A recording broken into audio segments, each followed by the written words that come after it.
Saying a special good morning to our listeners, special good morning also to the viewers of GBN TV. Those of you via social media platforms, welcome to today's edition of To The Point. Thursday, the 25th day of June 2026. Of course, listeners who are, of course, at home and you're viewing and you're listening at the same time. There are folks who do that double tasking from time to time. Good morning to you and welcome.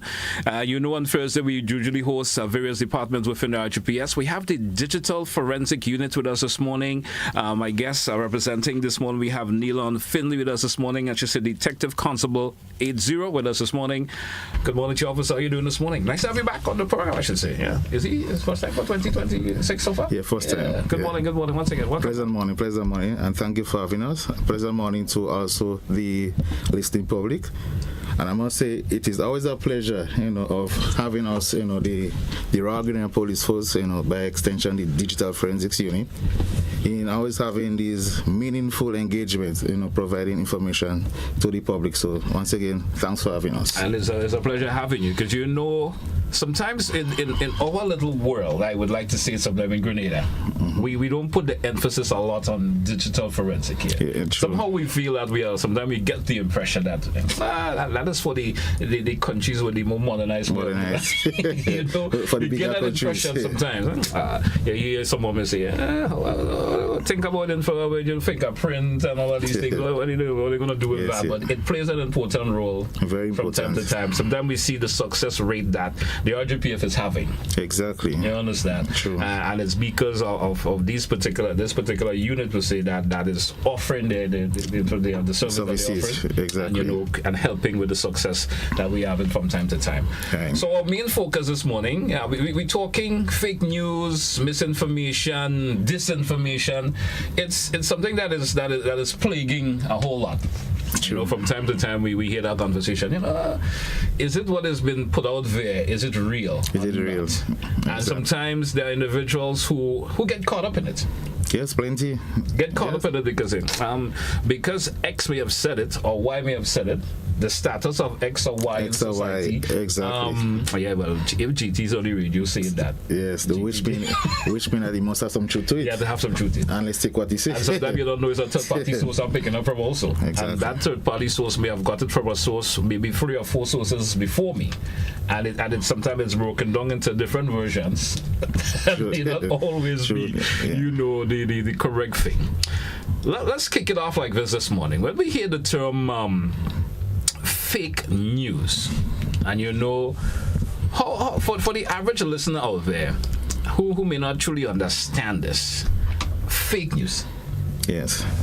So fake news. So we all hear the term, and sometimes we even may have come across it without even realizing. So just for a little clarification, what exactly is fake news? And a simple definition is, fake news is just simply completely a fabricated story, right? Just made to look real, right? Usually to mislead readers or even to make money. Yeah. Which people also use it as a medium to actually make money just from the clicks. Like let's say for example, it might be, let's say, a website which might be posting a story, right, about some important person, you might hear of some prominent person's death, or whatnot. Usually something it never happened. Yeah. Exactly. So the key point here is that the fake news, it just can be in a form of just this information, but focus is really on mimicking real stories just to trick people. Right. That just in a nutshell. So in a nutshell, as you said, it may not, sometimes the individual sending that news out to you may not even be able to authenticate it themselves. Right, but so supposedly I'm throwing back a question to this individual who's throwing out this news, and ask him, probably tell me the time of when that particular issue that you speak of happened. Oh, where you get and it you from? hear them fumbling around. You understand? Fumbling around. Or where have you got that news in particular from? Exactly. The research is most time we always hear the hearsay. You hear it from he, or you hear it from she, or you hear it from thee. You understand? Once you start to go along that line, that should be a click. Okay, this is not real. Let's go to in terms of misinformation and of course disinformation. Interchangeable both, but are they actually quite different? Yes. Or can they be breaking down into an exact difference, between misinformation and disinformation, and why intent of that sometimes matters? Right. So misinformation is simply again false or inaccurate information which is shared but without the intent to deceive. So let me give for example. So for example, let's say someone may share, let's say, wrong statistic or something outdated health advice. So let's say, for instance, I may have some form of chronic diseases, right? Mm-hmm. And I may come across an article which may say, okay, use let's say whatsoever medication they might tend to advertise. Use Bush. Right. in a prescribed, let's say, dosage for a period of time, and this is the result. So I must say, yes, well, this tend to be real, It sounds authentic. Mm-hmm, mm-hmm. So let me take this information and publish it out there with the intention maybe somebody might have that same health issue as I am that might, be able to help them, not knowing that I did not verify or check to see if it's correct. Yeah. But rather than I share it out there. So like I said, that so it's just it was not my intention to deceive anybody, but rather that I take it to be factual, so I shared it. So the key point here is that so like me spreading it because I believe that the information what I may read across or maybe even see on some other platform about condition that I am experiencing, so with the intent of not causing harm. Yeah. This information, however, false information, right, shared, which is deliberately for me to create, mislead, or to deceive people. So, let's say, for instance, that a couple years ago we were on a pandemic, right? Yes. And to date, let's say, I would take that we have seen some form of normalcy, with that COVID-19 pandemics, right? So let's say someone may say, let me cause some form of deceive or some form of scare, some panic. No. So they might publish an article stating that, okay, here, breaking news, there are just 500 new cases confirmed, and that alone will cause the nation to panic or whatnot, not knowing that was just the intention just to cause chaos. To mislead. So that's where the disinformation comes in there. Right, so that's where the disinformation comes in. So it is spread on purpose just to cause confusion, harm, again, some form of advantage, to cause fear to the public. And yes, you mentioned earlier that it is important to know the difference. Yes. Misinformation and disinformation, because why? They can both lead to fear, even mistrust, even social conflict, depending on where that article or where that information actually came from.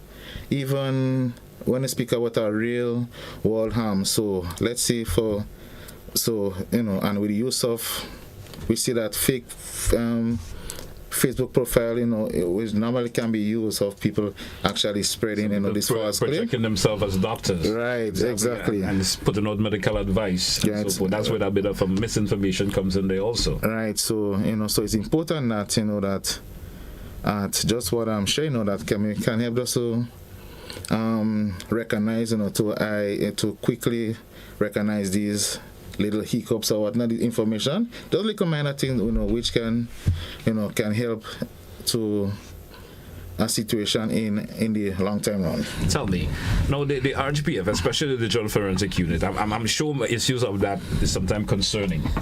I'm not sure if folks will be calling and saying, well, I'm going on social media and I'm seeing someone projecting themselves as being a medical doctor, and they're saying, well, use honey and ginger and all of these things.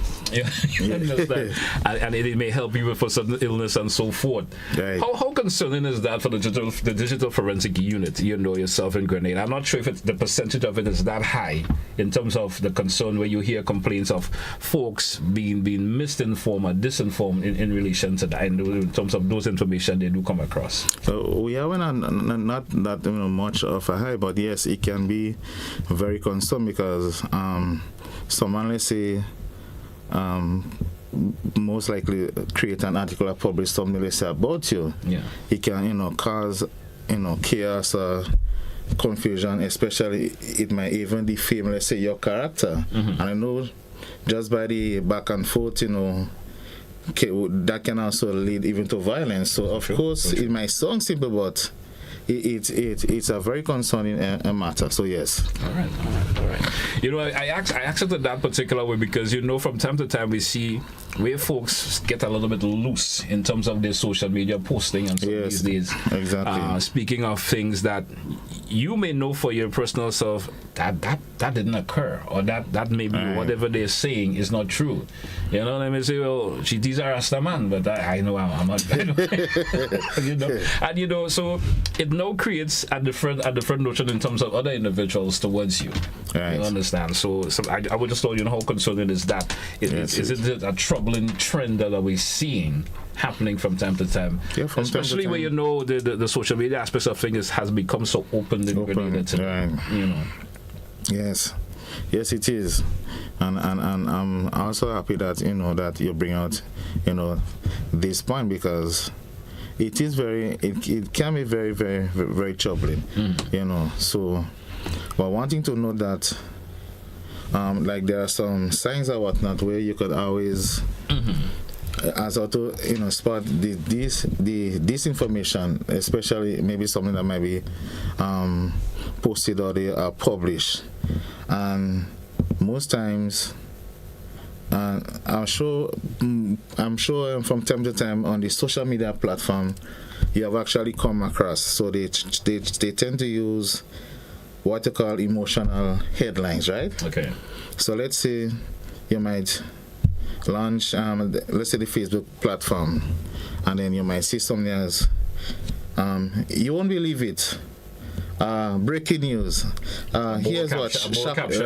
More caption. Right. So this note should actually trigger. No, that could never be true. You with me? Yeah. Also, with the lack of reliable sources. Sometimes no original data or no, especially no official reports. It's something that is just vague. That will actually cause you to have a mind opener. Is this really factual? One thing you will recognize again, the poor writing, the grammar. Yes. So let's say, for instance, an article, something might be published that may come from a reputable person, let's say like a doctor. Just by the grammar, I could say, no, that could never be Dr. So-and-so, let's say from the president or from the prime minister. You could say, no, that could never be actually come. That's not the grammar, don't song us. So, as I always say, people tend to write just as how they speak. So true. So true. Right, so the grammar again, mistakes, sometimes the random punctuation, like you might see about 4, let's say, exclamation mark, where it's supposed to be 1, all these little things could help you actually spot it all. All right. Strange websites, and it could go on and on. The no author, again, you mentioned it earlier. Sometimes it's an old story that was years ago, and they decided to publish it again, make it look as new. I know. Yeah. So it's concerning. It's concerning. Yeah, so all that, it is very, very concerning, and based on the information that is out there, we are the DFU, let's say, especially if you come to sometimes threats that, investigate, and, the appropriate actions could be taken, let's say even appropriate action like civil matter could be, addressed in that from us. So it's very, very, concern as to what has been published out there. All right. We drew for a break. Let's take it. When we come back, we continue with the conversation. Stay with us, folks. To the Point, Classic Radio, GBN TV. We coming right back after the short break. Don't touch your dial. Looking to shop online from your favorite store?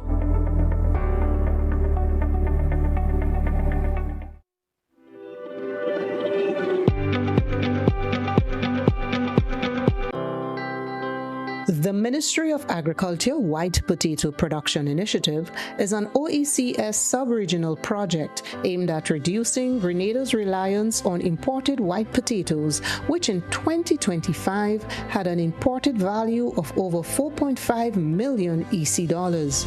The White Potato Production Initiative is part of the Ministry of Agriculture's food security drive and is being undertaken with the simultaneous cultivation of other crops such as sweet potatoes, pineapples, coconuts, carrots, and other vegetables. Other OECS countries like Dominica and St. Vincent and the Grenadines are already at an advanced stage in white potato production, with Dominica completely cutting the import of white potatoes during the first quarter of 2026. Grenada is now preparing to advance production for better output in 2027. The Ministry of Agriculture, Lands and Forestry, ensuring food and nutrition security for all. Home is easy as 1, 2, 3. Thinking about your new home? Think easy. Think a Republic Bank Home Easy Loan. Think affordable. Think convenience. Think Republic. Home is easy as 1, 2, 3. Republic makes home easy. Wow, that was such a breeze. Own your home with ease. So whether laying that first brick or purchasing an existing home, we've got you covered. Republic Bank will get you those keys hassle-free in no time. Home is easy as 1, 2, 3. Apply for a Home Easy Loan today for a chance to win a cash prize. Getting your new home is easy with Republic Bank. Republic Bank, we're the one for you. Terms and conditions apply. Inviting all who missed the performances of Lucy's Straw Hat, as well as all who are visiting for the Diaspora Homecoming. Come out and enjoy the final staging of this spectacular piece of Grenadian theatre on Friday, 26th June, 7 p.m. at the Gateway Conference Hall at Point Salines. I'm tired of cuckoo and flying fish. Well, I'm going to take the flying fish wings and stick it in the cuckoo and call it flying cuckoo and fish. Lucy's Straw Hat, a moving drama written and directed by Christy Riggs and inspired by the mysterious disappearance of the Island Queen schooner. She must be a doctor someday. Does she want it badly? She wants it badly. You're developing a criminal mind. Rich man here make him sign for you. Lucy's Straw Hat. Admission $75. Tickets available at GoToFet or at the door. We Island Queen God, the mystery of the island.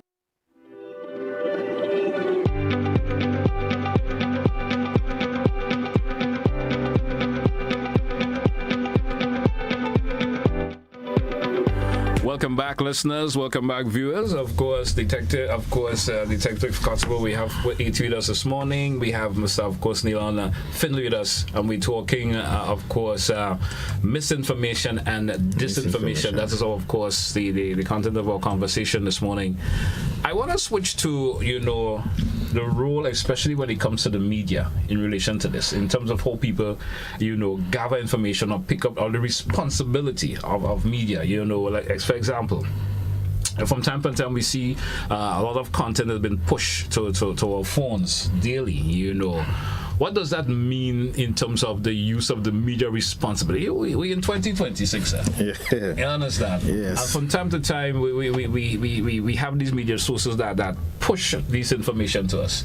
What is that? How responsible that, especially in media that pushes these kind of misinformation and of course disinformation to us? So when it comes to the media, yes. It tells one thing that sometimes, again, the information what has been pushed, like I stated, that it just seems really, really real, and as I always say, it just seems, authentic. It seems real, so you tend to like, without verifying, you always tend to continue pushing. So with this said now, one thing, first and foremost, read carefully. Yeah. You must, right? And don't just skim the headline of the media. What sometimes this alone is misleading, right? Always stop and verify. You must. Don't react immediately, even though the story might be a part of, let's say, excited. You can always what we call fast check or fact check. Yeah. Right. Report it. Always think before you post. Very, very, very, very important. So ask yourself the question. Is it true? Is it necessary? Remember, something online on the media, is out there, the Facebook, the Instagram, tend to spread rapidly.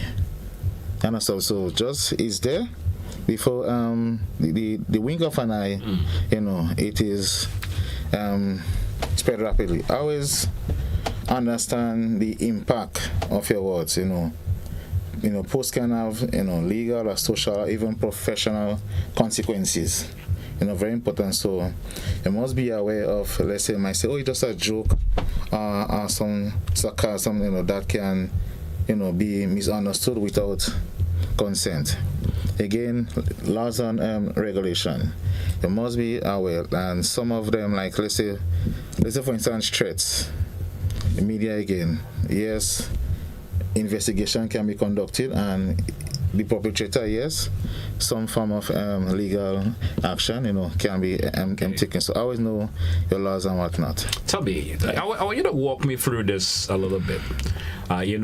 Maybe a listener or a viewer, they encounter a piece of fake news or a bit of information that they know is not correct towards what has been posted or mentioned in some quarters. Mm-hmm. Should that individual report it? One, depending on the nature of what it is. Should they report it? Should that individual just ignore it and move on? I ain't gonna really bother with that. Or should they publicly correct it? Well, okay, so you come across some information which you believe is fake news. Verify it first. It takes nothing away of verifying it, especially from the platform, or let's say what news media, whatnot, or let's say news sites, maybe from the person they probably get the information from. Mm-hmm. So always verify it. Look for the loopholes. Again, don't share it. And a lot of the media platforms, you can also report it. Yeah. Which actions can be taken that they will it can be removed, right, and then prevent it from even spreading or sharing and further. And a lot of the platforms have this some form of method that can be used. Yes, you can report it, like I said, from the platform itself. Mm-hmm. Report it as fake. Clean your feed, like you have certain pages or accounts which you maybe regular see it as fake news. You could unfollow or even mute that page or whatnot, or even block them. Yeah. That will cause you to kind of balance the information, like block that news feed, and so to speak. Right. So just this little advice that if you encounter it, these are some of the actions that which can be taken, but I will forever emphasize on verification. It's important. It's very, very important. Always investigate. Let's say it might be let's say from a book or whatever, you might see that it came from. Always verify the author. Is this person even exist? You can Google and shoot it. Yeah. And also, some of them might, like, if there's a link involved, always pay attention to the URL. I will call the link the website. You must find some form of maybe misspelling, some might end in .com, it might end in maybe .lo or .l or whatever. If you see that has to be fake. Okay. And most importantly, always think before you share it. as the golden rule say, when you're in a doubt, check it, do not pass it on. Let's talk a little bit about accountability. What is the specific role of the digital forensic unit when it comes to investigating, so let's say malicious disinformation or the process that of digital evidence, we say? What is that? Talk to me. So in a nutshell, so the role of our unit is basically to provide support like investigation to other law enforcement. So we are under the umbrella of the criminal investigation department, right? Okay. So what we do is that in terms of when it comes to the digital forensic investigation, is that we provide digital evidence in support of a criminal investigation, and we do that simply by identifying, preserving, examining, like more to speak, like on a daily basis, like devices which and also present that evidence for court proceedings. Okay. Tell me this also. When we, from time to time, when viral videos, we have digital scams happening from time to time also. These things can cause real world harm from time to time. When you saw, especially when you see folk posting videos of other individuals and so forth. Yes, it does. How does the digital forensic unit ensure that these digital, evidence is legally preserved and of course and admissible, especially in the court of law? All right. So we conduct the investigation, right? And we have our SOPs that we usually follow in doing these sort of investigation, and whatever our findings are, it will be produced as that form of evidence. Once that during the investigation, again, like with the support, like if there might be a scam, they might have a suspect, we provide that to, let's say, from the support, let's say, came from CID. Okay.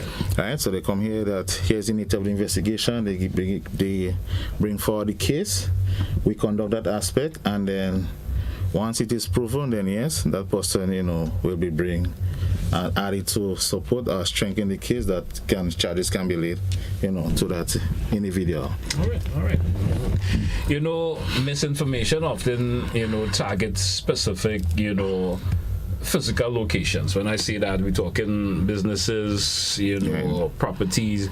What are the top, should I say, security tips to property owners and custodians to protect their physical assets from online driven threats and so forth? Okay, so all right, and is very, very important. In fact, I will just comment coming to that. You must protect your privacy, right? As always outlined, and from time to time, we cannot forever stop emphasizing on that. Or we call it two-factor authentication. Yes. Protect your account, because in the long run, this could always have a negative impact on your establishment. Okay, you have a reputable company. Someone used that to actually provide fake information.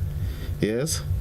Always think that, okay, this come from your business. Yes. Just having that trend of thoughts, how negatively that could actually affect your business.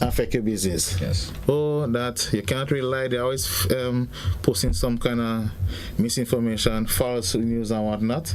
So you can always protect, especially, and we're seeing that it can be happen that person sometimes may even gain access, maybe whatever platform, or let's say a website you might have. So you always protect, your account by using the two-factor authentication. Mm-hmm. Yeah. So that's one way, and also always be mindful. So if you come across it, sometimes you may come across it and say, no, this didn't come from me. Always again, you can report it, let it be removed, or you can always send out information. Look, this was posted and this is not true, this is untrue, it didn't come from your business. But just to recap, the authentication, the two-factor authentication is very important in protecting whatever, let's say, you might have a platform, are very, very, very important. We hear folks complain about their rights sometimes being entrenched on. Right. Especially in the digital world realm these days. Someone may have gone to a business establishment, may not be pleased with the service or so forth. Right. Before they have that one-on-one conversation with the owner or so they post it via social media. Is there a way that the Digital Forensic Unit under RGPF say could have a conversation where or that individual could report it? Let's say you're talking on me, or something about GT, and they come to my place and they see this they're not happy with. Instead of having that conversation with me, it's been posted on Facebook. How does that individual rights been intruded on in that particular way through the Digital Forensic Unit and the RGPF? Again, it depends on the information, because information is broader. It can be anything that is possible. Yes. This conversation, can be whole. Let's say, okay, something was posted which is believed to be fake news, and we can always, again, yes, investigations can be conducted, and if you feel that your rights, that have been intruded, you can always be advised as to what is necessary, action that, if you want to take input, providing that you may have a suspect, who is that individual that you think, that may have caused this uneasiness or this fear or whatnot, so, and it can be taken from there in the sense that if you want to go civil, or you could have a conversation to, let's remove it and respect your, our rights and whatnot. But what about the long-term stain effect? The long-term effect that you have on someone in relation to that. Yes, sometimes you have this information removed, but now every time you watch GT in the road, you're thinking about what. because which is what they call, it can have that damaging repetition on you, because yes, it can always destroy somebody, personal and also your professional, reputation. So, and again, victims always have a hard time actually correcting it, because bear in mind, once it is out there, as stated, that even though it is removed, that long time stain is forever there. So, like I said, you can always go the civil way, depending on the information, what has been put out there about you. I mean, sometimes not even though you've been compensated for it, but that long-term effect. that long-term effect stays with you. It stays with you. So the damaging reputation, it stays with you. Within the communities, as we will say locally, that little shoo talk always goes around for a long time. Because sometimes it never, as it is said that. So that's, as I say, it stays with you. And talking about if it can be corrected, hard time sometimes, no, not at all. I mean, even though, as I said, sometimes you get the compensation. You may have to take someone to court, whether it's civil or criminal court for it. You get some justice in relation to it, but somehow that long-term effect remains with you for a long time. It remains with you for a long time.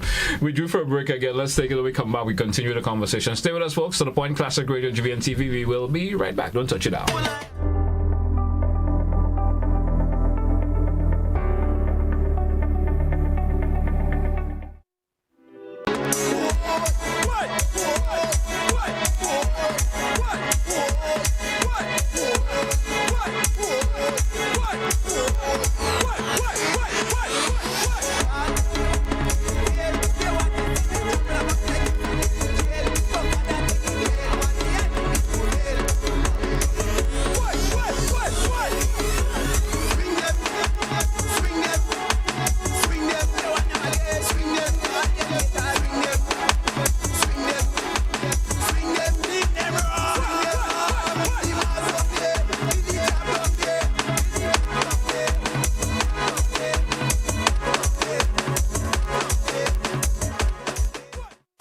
GBN Massology is back. We're officially on the road to spice up the Carenage 3.0, and it all starts here. Live from GBN Studios every Friday at 1:30 p.m. Streaming across GBN platforms, bringing pure energy, culture, and spice man's vibes straight to your screen. Hosted by Charlton, powered by Graphic Sound System, featuring fresh faces and seasoned stars. Massology is what the culture takes center stage. WhatsApp 407-8458 now to secure your spot on Massology. And don't miss the repeat broadcast at 8:30 p.m. This is Massology, the heartbeat of Spice Mass. Don't miss it.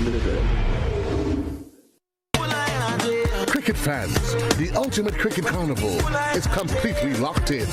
The entire Sri Lanka tour of the West Indies is live on Classic Radio.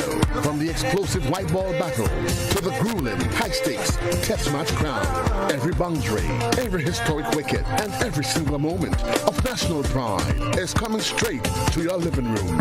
Rally with the region. Catch the whole series live right here on your sports leader, Classic 105.5 and 105.9. Sponsored by National Lotteries Authority and Tabax. This Emancipation Weekend, freedom takes the sea. The Media Workers Association of Grenada invites you aboard Unscripted, the Freedom Edition, Friday, July 31st. Step into an unforgettable night of music, vibes, culture, and connection aboard the ultimate summer cruise experience. Meet your favorite media personalities, party under the stars, and celebrate freedom the unscripted way aboard the Ecstasy. Boarding is at 7 p.m., sailing at 8 p.m. Dress code Freedom Chic. Bold, stylish, unapologetically you. Tickets are limited and going fast. Get your tickets online at GoToFet and at recognized ticket outlets. Unscripted, the Freedom Edition, because the best stories are the ones you never planned.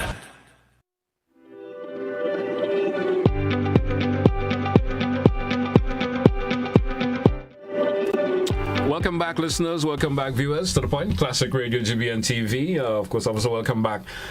In this segment of the conversation, I want to talk a wee bit in terms of you sharing some tips, especially to property owners. You know, misinformation often targets specific physical locations. We talk about that briefly. I want you to share some security tips for property owners and custodians to protect their physical assets. All right, we tapped into that earlier, but in this segment, I want you to speak specifically about, you know, personal property for a wee bit. And when I say that, I want steps that people should take to secure. You know, from time to time, folks, you know, they have individuals come to their home and install surveillance cameras and so forth. Those surveillance footage, those digital infrastructure that they have, how can someone, you know, sometimes they could be manipulated. Right. You know, understand, and you know, that information that they would like to have preserved get leaked maliciously. From time to time, we do hear that's happening. Give me some tips in terms of how folks could secure these things from having it getting out there in the public domain that they may not want it to.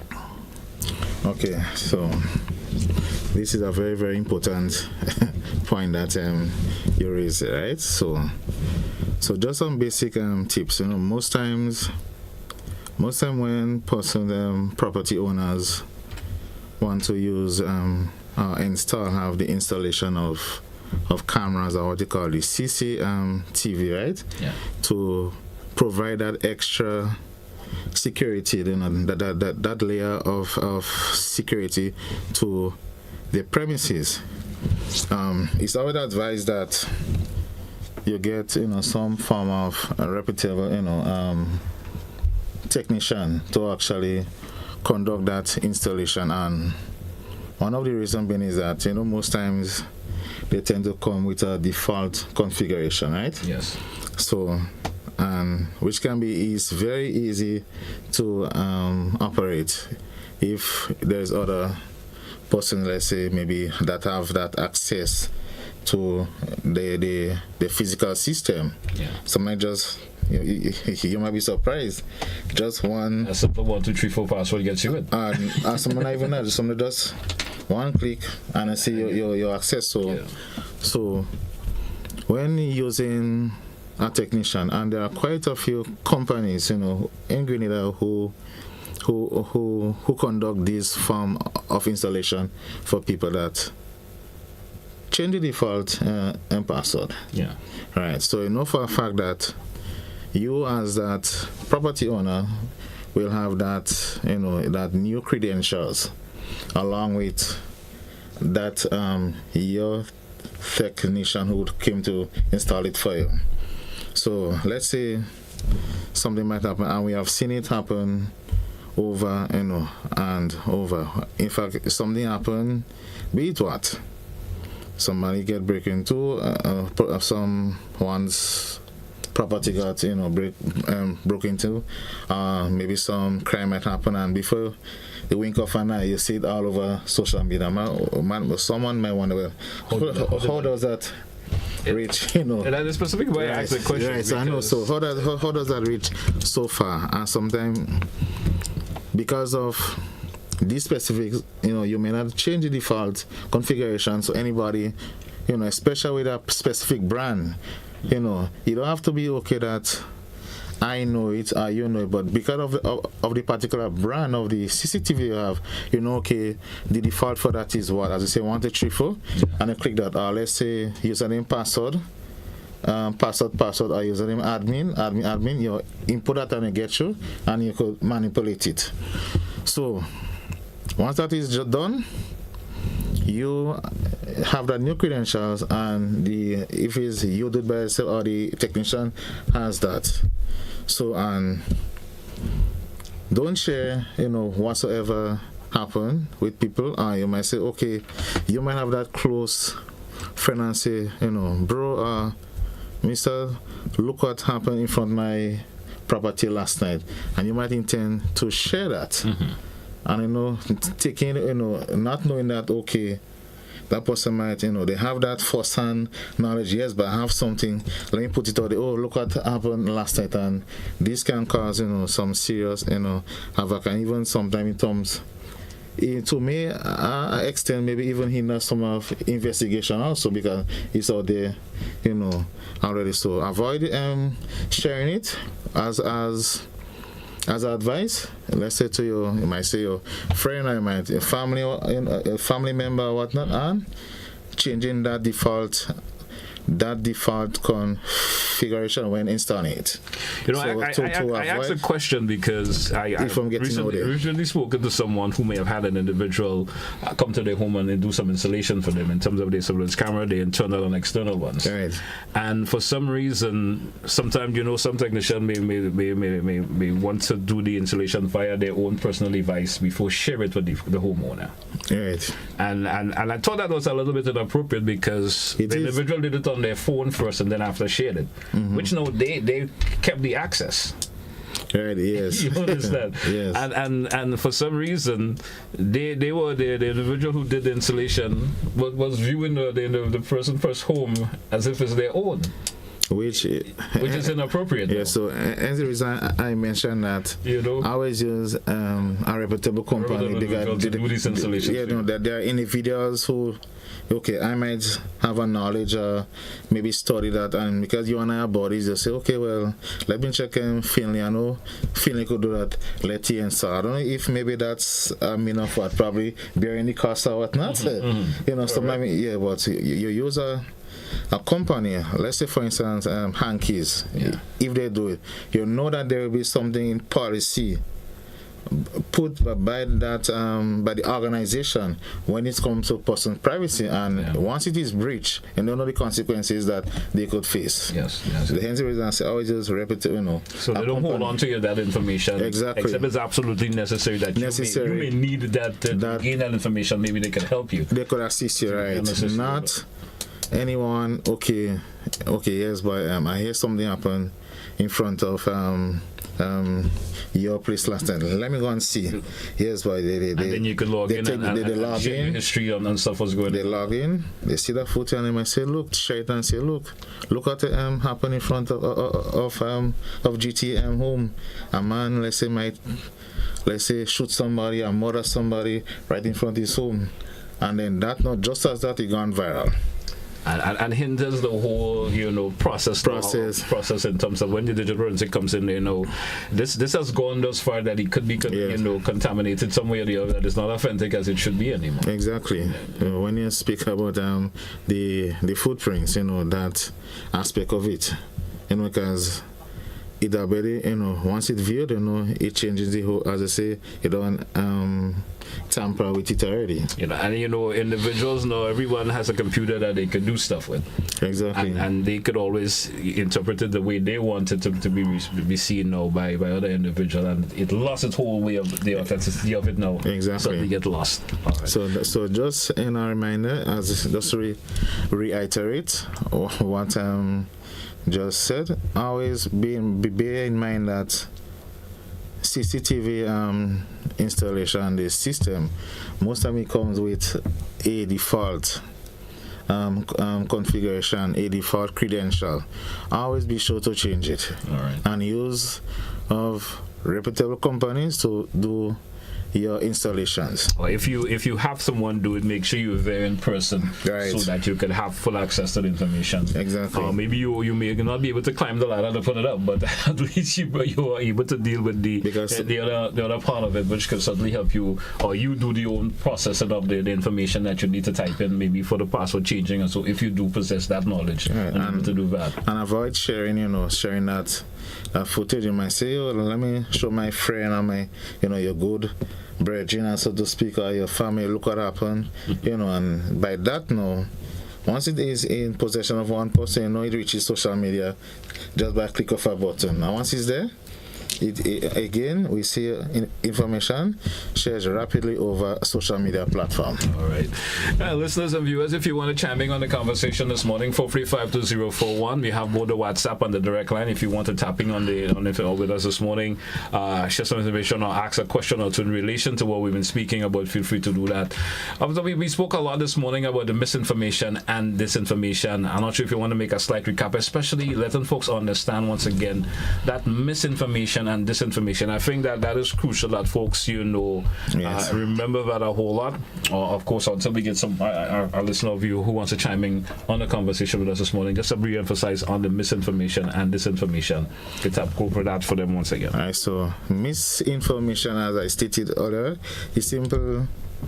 False is same false or inaccurate information, but it is with all the intent to deceive. So you may come across, so let's say I may probably see an article or something that is being published on social media, and I find, okay, this seems good to be true, or maybe of whom and that person might be posting it, and just because I just want to share it, not with a harmful intent, so I share it without me properly even verifying to see if it's authentic. Like as stated, we always hear I hear he say, I hear she say, or they say, and you post it, rather than, okay, I read that at a particular novel or book, I researched, I came across that, I posted, and where I can always say, okay, who is he? Who said it? Where it come from? What is the website? So compared to this information, is same false information, but on this hand, to actually deliberately create, to mislead or to deceive others, which can cause confusion, harm, or even gains at some advantage. And just to add to that, it's very important of knowing why they matters. Yes, they do matter, because as you see now, we are I should say, heading into the election season. Yes. And you see lots of activities, like maybe rallies or whatnot that is taking place. So you would see lots of information being shared by by various political parties, which is on island. So always examine to see, okay, if that is true, verify, before you go ahead and share. Just a little train of thought, especially now as we are in the season. All right, we do have a first caller. Caller, you're live. Good morning. Welcome. How are you doing? Hey, good morning, Mr. Host Glen and the officers. Yes, several years ago, I've had this IP camera at my home, and I've had pictures where someone entered my property, and I went down there with a footing to the police office station. They told me that there was no law in place at the time to prosecute people that were seen on the footing. Second, coming up to the present time, not the officer, but the whole police establishment have the process like they have in the States where they could monitor not only commercial but private homes, so when I go away again, my camera will be up, and when something happens, they could respond to someone entering my home. Thank you very much. Caller, thank you. For your, you hang up? Yeah, he's on. Okay, so maybe let me just answer the first question. So, as I said that a couple years ago, that you reported it, and I said that they couldn't deal with it. So we do have a digital forensics unit as was established earlier in our conversation. And one of our mandates in terms of investigations is that we conduct the CC footage investigation also. So yes, if it happened that you experience that again, we do conduct that now. As to the monitoring part, I'm not in a position to say that if they have things set up to monitor people places. However, I can mention that some of the companies, like security companies, are responsible for even installing CCTV footage that they do some form of monitoring. So let's say maybe an alarm might be triggered off or something that they most time contact the police force and say, hey, look, an alarm has been triggered off or something may have happened at a particular residence, and ask if we could respond. Okay, and that's what they do in the monitoring service. Right, because they offer 24 hours monitoring and services. Okay, we do have another caller. Caller, live. Good morning. Welcome. Yes, good morning to you, and good morning to your guests. I would like to know what personal information one should not put online. Right. You want to know what? Thank you. Thank you, caller. Thank you, caller. As the term highlighted, your personal information, so that's like anything regarding to, so your banking information, your personal data, like maybe your date of birth, maybe your job description, address, or whatever. All that will classify as your personal information. So it is not wise to post this on you, because someone can gain all this information and also impersonate you. All right, especially if it's not an authentic source requesting that information. We do have another caller. Caller via WhatsApp. You're live. Good morning. Welcome. Yeah, morning GT and morning to your esteemed guest. Good morning. Morning, sir. I called about a situation where I think it's a matter of ethics. People who come to install things in your house, for instance, like Wi-Fi and so on, they're putting the information on the phone, and nowadays, because they have QR code, these people do it. I had an experience where I asked an individual his name who came to do that, and he refused to give the name. He did because he put the information on his phone. How can you deal with that? Because to me, it's very dangerous. It's possible that person could sell the information to put in the area, So we need to deal with the whole issue of ethics, especially now that we have these contracting group firms, you might say, where you don't even know their names and so on. They might be sent by a major establishment to do the work and so on, and the establishment is not maybe a company. I don't know. They get away with almost murder now. Thank you. Thank you, caller. Thank you very much. And that was our final caller in this segment this morning. I just wanted to call in anyway, and I think he's referring to even that statement we made in terms of someone coming to install. I get it, Jeff. Like someone coming to install, and again, there are a lot of persons who learn that, as they trade individually, and they say, okay, they provide this service, but that person, they cannot withhold your personal information. It should be given to you, and not them particular being in possession of it. So if the caller, you demand that he has to produce that sort of information to you, but refuse, you can always come and make a report. Say, look, that someone install a CCTV to your premises, to your property, and up to this date, he refused to give you, which is your personal information. That's your data, your information, which regarding your system, and yet for he hold it for himself. And again, by that he can access and monitor and which in my opinion, that this is not supposed to be done. As stated, that once it's a company, there must be some policies and procedures and laws against regarding people personal data. So you can always report it if you refuse to give your personal information. All right.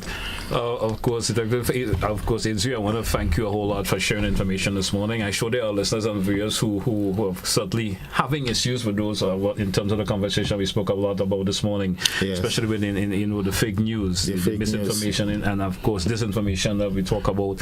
If you do have any information, they can always call into the digital forensic unit and explain the issues that they're experiencing. Yes, they can. Yes, they can always call and get some sort of a solution to that. And get some exactly. All right. I want to thank you once again, and best wishes for the day. Thank you very much, and again, thank you for having me here this morning, the Digital Forensics Unit, by extension the Royal Grenadier Police Force.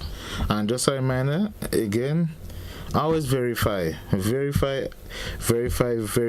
It takes nothing away just to verify how authentic that information is before you're posting. Don't just get whatever published, take it, I will say in layman term, and run with it, and then you mislead or you cause some form of chaos to the public. Right. Stay safe in information sharing. All right. Thank you once again. Hey, folks, that's how we take a wrap for today's edition of To The Point. Thank all who contributed. That's what we say goodbye.